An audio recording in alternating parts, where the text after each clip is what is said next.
the next couple of days, you'll probably hear a lot about how to make better design, how to execute better, how to consider your clients or the end user when you're doing what you have to do.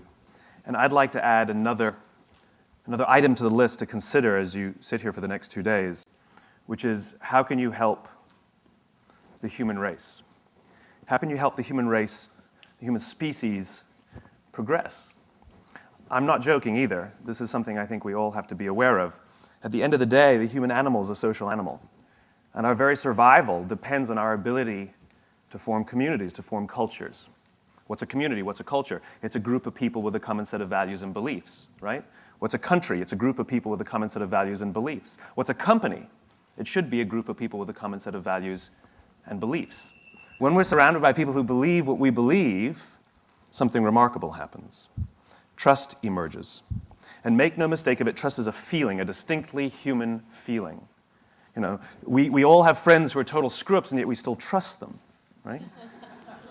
Trust is not a checklist. Simply doing everything you say you're going to do does not mean people will inherently trust you. It just means you're reliable. We need trust, right? We need trust. When we're surrounded by people who believe what we believe and trust starts to emerge, when we trust them and they trust us, we're more willing to take risks. We're more willing to experiment, which requires failure. We're more willing to explore and go somewhere that no one has ever gone before with the confidence that if we fail, if we trip over, if we turn our backs, that those within our community, those who we trust and who trust us, will look after us while we're gone, will pick us up when we fall over, will help us when we're hurt. Our very survival depends on it. We're not good at everything. We're not good by ourselves. You know, if I send you out to go fight a saber-toothed tiger by yourself, odds are tiger 1, you 0. It's not going to go very well. But if you go out as a group, we're pretty damn amazing. And the reason is because we all have our certain strengths and we all have our certain weaknesses. And the goal is not to fix your weaknesses. The goal is to amplify your strengths and surround yourself with the people who can do what you can't do. But it's not just based on skills and application and experience. It's based on what you believe. It's based on what you believe. You see, simply being good at something and having somebody else being good at what you're no good at does not mean you will trust each other. Trust, the sense of trust comes from the sense of common values and common beliefs. I can prove it. How many of you are from New York? Okay, a bunch of you. Are you friends with everybody in New York? Why not? Why not? But when you go to Los Angeles and you meet someone from New York, you're like, hey, I'm from New York, and you're best friends. Right? And when you go to France, there you are in the Paris metro, minding your own business, and you hear an American accent behind you, and you turn around, and you say, hey, where are you from? They say, Los Angeles. You're like, hey, I'm from New York, and you're best friends. Because when you're surrounded by people who don't believe what you believe, when you're in a strange environment where you don't feel comfortable, you look for anyone who may share some of the same values and beliefs that you have, and you start to form a very real and very intense bond with them, simply because you know that they have a basic understanding of how you grew up, of the things that you care about, of the life that you live back home. Well, the same is true when we go to work. Do we want to go to work with people who understand us, who believe what we believe, who have a similar view of the world that has nothing to do with their opinions and the differences that we share? That's good. That's called diversity. That's called advantages to problem solving, which is we can all look at the same thing from a different angle and come up with solutions. What I'm talking about is why should you help each other in the first place? What are you in pursuit of? Now, the question is what creates that sense of values and beliefs? What creates that sense of trust? Right? Our very human instinct. We know how to find people who believe what we believe. Our survival depends on it. We're biologically gifted with this idea. If I ask you to go out in the street and find all the people who believe what you believe, you know exactly what to do. You're going to strike up conversations. You're going to start talking to people. And either you'll have a good feeling about them or you won't. Either you'll have chemistry, whatever that means, or you don't. Sometimes it's quick, sometimes it's slow. But we know how to do it. It's called making friends. It's called dating. It's called networking. We have the innate ability to do it. The problem is it's not scalable. The problem is you're the only one who had that gut feeling. But if you know the symbols to look for, if you know how to see the things that people are doing and saying, that you can find them. If I tell you to go out on the street and find all the people wearing red hats, it's easy. There's one, there's one, there's one, there's one, there's one. They're easy to spot simply because they have a symbol. They have something that they're giving off that says something about who they are and what they believe. When you were standing on that Paris metro, that American accent that you heard was a symbol. It was a sign. You don't know these people, and yet you trust them. They will say to you, you guys have to go to this restaurant. And you'll go, okay, and you'll go to that restaurant because they told you to. Now, what if you were walking down the street and some stranger just says, hey, you got to go to this restaurant? You'd be like, crackpot, right? You're going to ignore them. This is what trust does. This is why we don't research everything. We don't need access to all information. Let's say you want to go buy a new television, right? So you do all your research, Consumer Reports, look it all up, right? I know what I'm going to buy. I know what I'm going to do. I'm getting the LG. It's the best on the market. Can't wait to get it, right? So that's what you've decided to do this weekend. That Friday night, you go over to a friend's house, your friend, the gadget guy, the guy who has the first of everything, right? And you go to his house and you can't wait to show off and share with him what you're going to do with all your research. And you say, I'm getting the new LG. And he says, nah, man, get the Sony. It's so much better. In that one instant, either he's completely turned all of your research on its head, and you're going to have to go back and do all the research again. Is he right? Should I trust him? Should I believe him? Or you just bought a Sony. All that marketing, all that research, out the tubes, down the drain. It doesn't matter. Because the person that you trust, the person from within your community, told you that you should get the Sony. And you trust him. He knows more than you. He must be right. I trust him. I don't have to know everything. Again, you're walking down the street. You accidentally bump shoulders with somebody, and they say, where are you going? You say, oh, I'm going to Best Buy to get the new LG. They go, don't get the new LG. I know everything about this stuff. Get the Sony. Crackpot, right? You're going to ignore the person. We don't trust everyone. We trust people from within our community. But you have to know what to look for.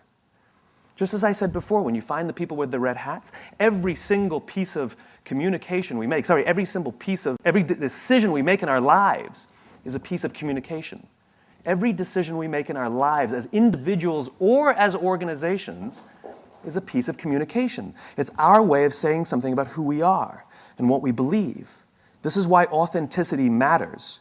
This is why you have to say and do the things you actually believe, because the things you say and do are symbols of who you are. And we look for those symbols so we can find people who believe what we believe. Our very survival depends on it. So if you're putting out false symbols, you will attract people to those symbols, but you won't be able to form trust with them. This is what Tiger Woods did to us. He lied. He lied. He told us what he thought we wanted to hear. And it was great, and we were drawn to it. And all of us who kind of like that idea of the sort of the good guy, were drawn to it, until we found out it was a lie. He could have been the bad boy of golf. He could have had all the same endorsements and had a fantastic career and still been hailed as one of the great athletes of our day. But he didn't. He chose to lie. Good luck forming trust again, Tiger. We don't believe you. We don't trust you. The goal of putting something out there, if you say what you believe and you do what you believe, you will attract people who believe what you believe.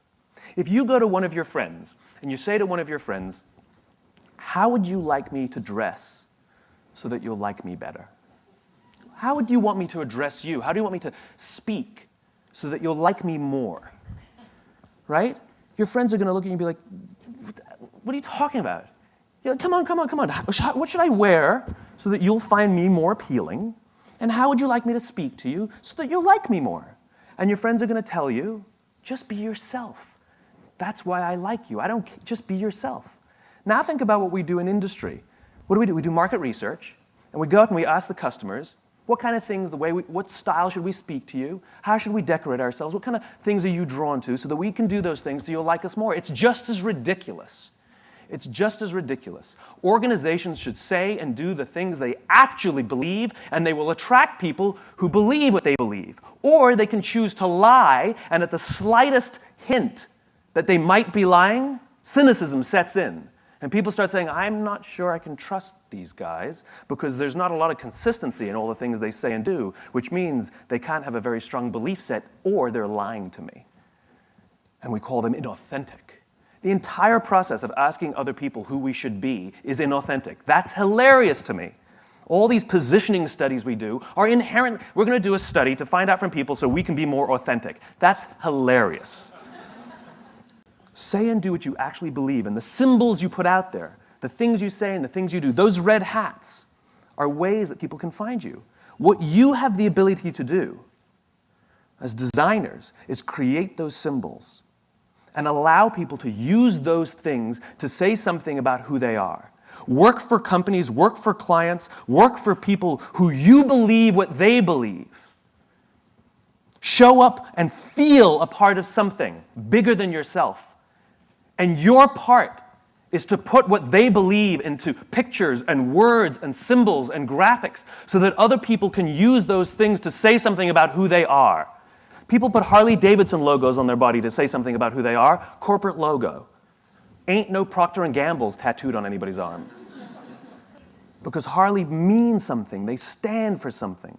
People put that tattoo on there not to tell you that they own a motorcycle. They put that tattoo there to tell you something about themselves. You ever see anybody with a Mac laptop put a sticker over that beautiful shining apple? Ain't never gonna happen. Then how will you know who I am? Do you ever see anybody with a PC break out the Windex to clean out their computer? Mac people? Have you ever seen a dirty Mac? Doesn't exist. Does not exist. Why? Because it's who I am. These are symbols we use. The companies that are crystal clear in what they believe, and they're disciplined in how they do it, and they're consistent in what they do, and everything they say and everything they do serves as a symbol of the set of values and beliefs. We use those symbols to say something about who we are. We surround ourselves with the people and the products and the brands that say something about who we are. And when we can find the people who believe what we believe, we're weirdly drawn to them because our very survival depends on it. We need it. And so the more you can give of yourself, the more you can give of what you believe, the more you can with discipline, say and do the things you actually believe, strange things start to happen. Just like on that metro in Paris, simply because of one tiny little symbol that was put out there, that we are from the same place. We may have the same values, we may have the same beliefs. We're drawn to each other, and we legitimately trust each other, and more importantly, we'll look out for each other. And that's the key to all of this. We go to work every day, and we sit at our computers, and we sit at our desks, and we solve problems by sending emails. Get up and go talk to somebody. It's called human interaction, and it's a beautiful, beautiful thing. I'll tell you a quick story. I was on a plane it was about a week ago, actually. It was only about a week ago. And I was coming down the aisle, and my seatmate, I guess, my companion for the next 5 hours, was already sitting down. She was in the aisle, and I had the window seat. And you know, we've all had this experience where you're the one who gets there first, and you look down and you hope that it's that one. Please, please, please, no. Praying that becomes your seatmate. I've had many fantasies about wives and girlfriends that never sat down next to me. It's better than an icebreaker, right? Hi, right? Sitting next to you. And equally, we've seen people coming down the aisle saying, please don't sit next to me, please don't sit next to me, please. We've all done that. Well, she ignored me entirely. So I could only assume that she was praying that I wouldn't sit next to her. I somehow think, though, she was hoping that no one would sit next to her. So you know what it's like. We've all been on planes. You travel and you go to the aisle, and custom dictates, just general politeness, that the person looks up to you and says, you sitting here? She didn't. She completely ignored me. Had her face in her book, and put my bag in the overhead compartment. She still ignored me, to the point where I actually had to say, excuse me, I'm sitting there. And she sort of begrudgingly moved aside. She didn't stand up. She begrudgingly moved her legs to the side and went, right? Like this was something she didn't expect would happen, right? So I sat down. I knew exactly what this flight was going to be like. I would have my headphones on for 5 hours, and I would ignore the person sitting next to me and be afraid every time I had to go to the bathroom. And when I'm on a plane, the pressure, I have to go more often. It's very embarrassing. And so I sit down as soon as I've gone, and I have to go immediately again. I'm going to have a bladder infection because, anyway, it's a different story. And so we got into flight. We sort of reached altitude, and the flight attendant came around to ask us if we wanted breakfast. And she came over to us and she said, would you like cereal or would you like the omelet? She said to me. And I said, I'll have the cereal. And she turns to my suite mate and my seatmate. That's funny. Semi-sweet. Bitter. She turns to my seatmate and she says, do you want the omelet or do you want the cereal? And she says, I'll also have the cereal. 2 cereals. 4 minutes later, the flight attendant comes back and says, I only have 1 cereal. So now I've already decided in my mind that I was going to say to my seatmate, you have the cereal, right? I had already decided. But before the words could even come out of my mouth, she turns to the flight attendant and says, I'll have the cereal. And at that point, I hated her. And here's the joke. She lacks a spirit of generosity. No matter what option she would have chosen, she would have gotten the cereal. For one, if she'd waited for 3 seconds and heard that I was about to offer it to her, she would have got the cereal, right? If she absolutely had to have the cereal, she could have turned to me and said, do you mind if I have the cereal? And I would have said, go right ahead, right? She could have even apologized or said thank you to me. I'm really sorry, allergic to eggs, can I have this cereal? You know? In other words, no matter what option she chose, she would have got the cereal. But the one option she went with was to take a selfish perspective, to go for what she wanted and ignore the wants, desires, or needs of anyone around her, even including just being polite. In other words, she didn't have to give me the cereal. She could have just been polite about it, right? Now, from that point on, I really hated her. And I wrote an article about this little experience while I was on the plane sitting next to her and made no attempt to turn the screen so she couldn't read it, secretly hoping she was.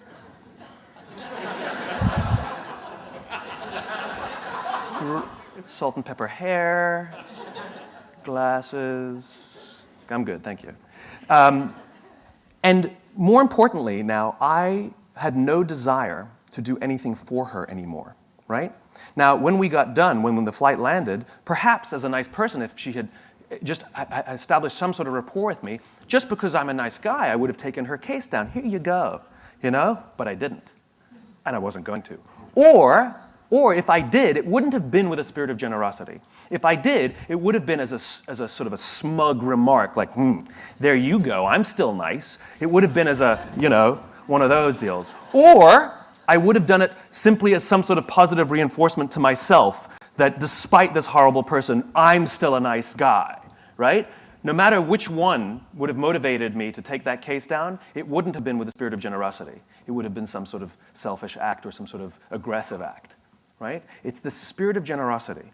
If we're willing to give to the person next to us, it's amazing what they'll be willing to give to us, right? And again, our very survival depends on this.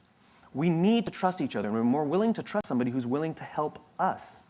I hate the whole self-help industry, right? How can you be happy? What are the 5 steps you can follow to be a millionaire? What are the 7 steps that you need to get the career that you want? Me, me, me, me, me, me, me, me, me.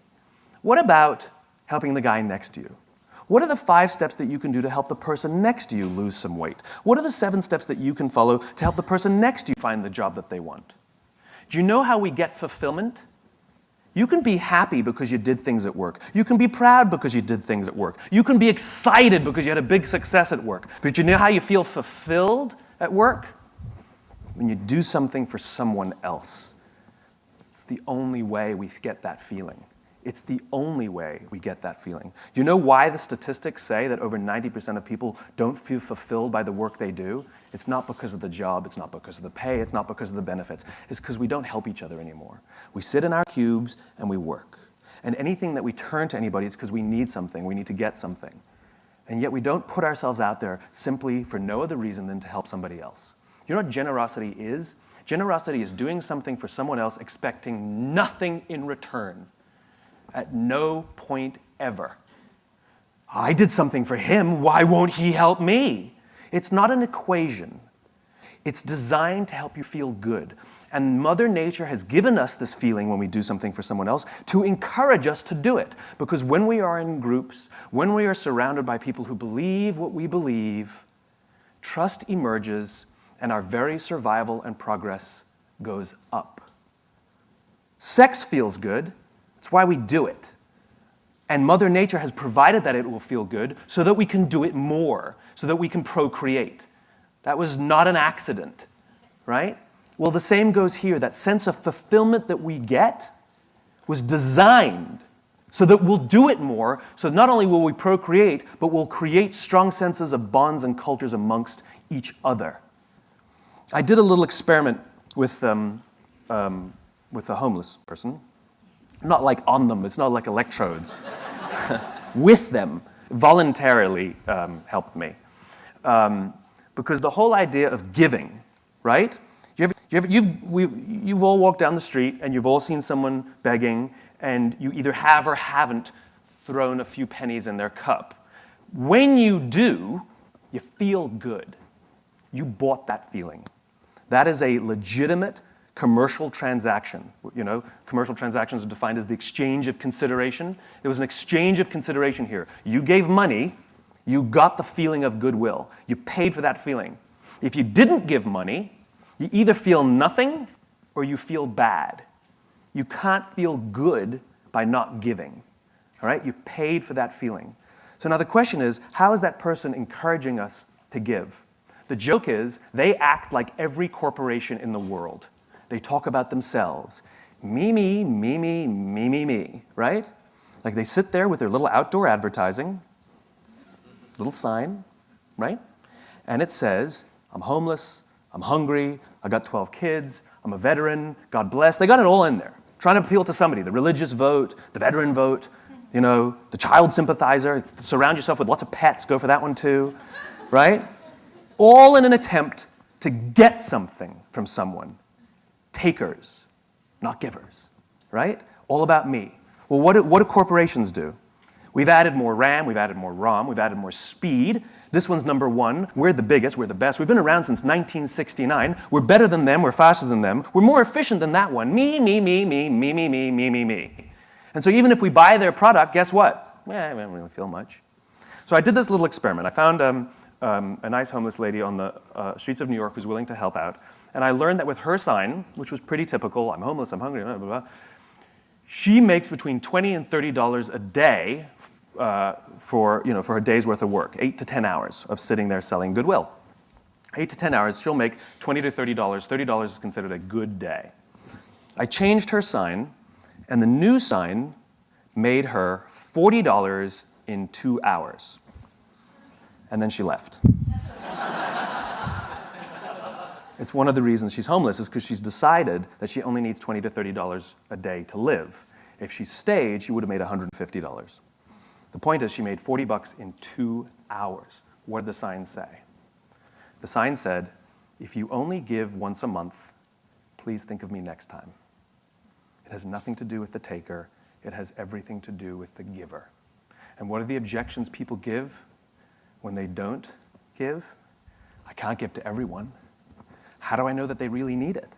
And so I addressed both those concerns. I know you can't give to everyone. So if you only give once a month, my cause is legitimate. I will still be here when you're ready to give. $40, 2 hours. Make it about them, not about you. The fact of the matter is 100% of customers are people. And 100% of clients are people. And 100% of employees are people. I don't care how good your product is. I don't care how good your marketing is. I don't care how good your design is. If you don't understand people, you don't understand business. We are social animals. We are human beings, and our survival depends on our ability to form trusting relationships. We could have had this conference online. I could have given the same talk sitting behind my computer. We could have all turned on our WebEx. We could have all sat at our terminals, and I would have given you the exact same information. Would it have been the same? No, I'm not there. There's this weird thing about human interaction, right? We can't form trust without it. You could like what I say, but you wouldn't be able to form trust without it. In fact, simply being here, We all say the same thing. You could have for 2 days, absolutely boring, abysmal speakers. Boring, boring, boring, right? We've all been to those. Maybe there's one shining star. You're like, well, I like him, you know? And what do we say when we leave? The speakers sucked, but I'm glad I went because I met some great people. It's this. This is what the conference is all about. You showed up not because you're in an industry. You showed up because you have a common set of values and beliefs. There's a million design conferences. You got to take time out of your day. You got to pay money. It's called sacrifice. It's called payment. It's called risk. But you're here simply because you know something about each other. When you go out on the street in an area where you don't belong, where you're not amongst people who believe what you believe, and you see somebody with the same badge as you and you haven't met them yet, you're going to go, hey, why? They're just as much of a stranger as any other person on the street. But because they have that little symbol that says that I believe what you believe, I'm a little bit like you, we can form a bond very quickly and instantly. You do. You do. It's called human beings. Do you ever watch Deadliest Catch on the Discovery Channel? I was flipping through the channels one night, and Deadliest Catch came on. And on this episode, just random, they were in a huge storm. Now, for those of you who don't know Deadliest Catch, they take these crab fishing boats out in the Bering Sea, which is like terrible, and they put cameras on them, and we watch, right? The reason that's, I guess, significant is because these crab fishermen have, I think, one of the top 5 deadliest jobs in the world. You know, I don't know what the exact number is, but dozens of fishermen die every year doing this. We apparently find that entertaining, which it actually is. So they have cameras only on 5 or 6 of the ships, even though there are many, many, many ships that go out fishing every season, and they don't really come into proximity with each other because the ocean's huge, and they usually sabotage each other and give each other false information because they're all competitors. They're all looking to get the crabs and make sure that they find them and somebody else doesn't. And it's business, right? It's just business. It's okay. We all do the same thing in our own companies. And in this one episode, this big, huge storm was so violent that they had to bring all the pots, which are the big cages that they catch the crabs in. They had to bring all the pots back on the boat and wait out the storm. And just by dumb luck, one of the boats that had cameras on it was in proximity of a boat that didn't have cameras on it. And so they had secured all their pots on the deck, and so they started filming the other boat. And they filmed a guy climbing on the outside of the cage, securing the pots. And all of a sudden, a huge wave hits the side of the boat, and the guy's not there anymore. And the people on the boat with the cameras start screaming, "Man overboard, man overboard, man overboard." And they turn their boat towards where they think he might be. He's a stranger. They don't know him. They don't know the crew members of the other boat. And yet they react. And they turn towards him. And they find him in the drink. And for those of you who don't understand how dangerous this is, if the water is so cold that if you're in the water for, I think that it's a minute or a minute 30, hypothermia will set in and you die. And they come upon him, and he's screaming, "Don't let me die, don't let me die." And they pull him on board, not out of the woods yet. They strip off his clothes because it's wet and cold, and they wrap blankets around him to prevent hypothermia from setting in. And he survives. And it's overwhelming. And the captain comes down, and this is all on, you can go watch it on TV. The captain comes down, and he hugs this stranger, this young man, his competitor. He hugs this guy as if he's his own son. I lost it. Everybody is crying. And you realize what happened here was a human interaction. And the reason they risk their own lives to help this other person, even though they spend every other day trying to get ahead and sabotage, is because at the end of the day, they're all crab fishermen. And they know something about each other. And they know something about the risk that they all take to do this. And when push comes to shove, they will put themselves out there to help each other for no other reason than they get it. They're one of the same.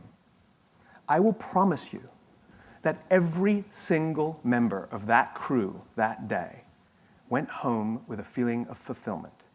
I promise you that every single person on that crew that day felt more good in their hearts and in their jobs than the richest days that they've ever pulled in. My question is what are you doing to help the person next to you? Don't you want to wake up and go to work for the only reason that you can do something good for someone else? Wouldn't you want them to do that for you? Thank you very much.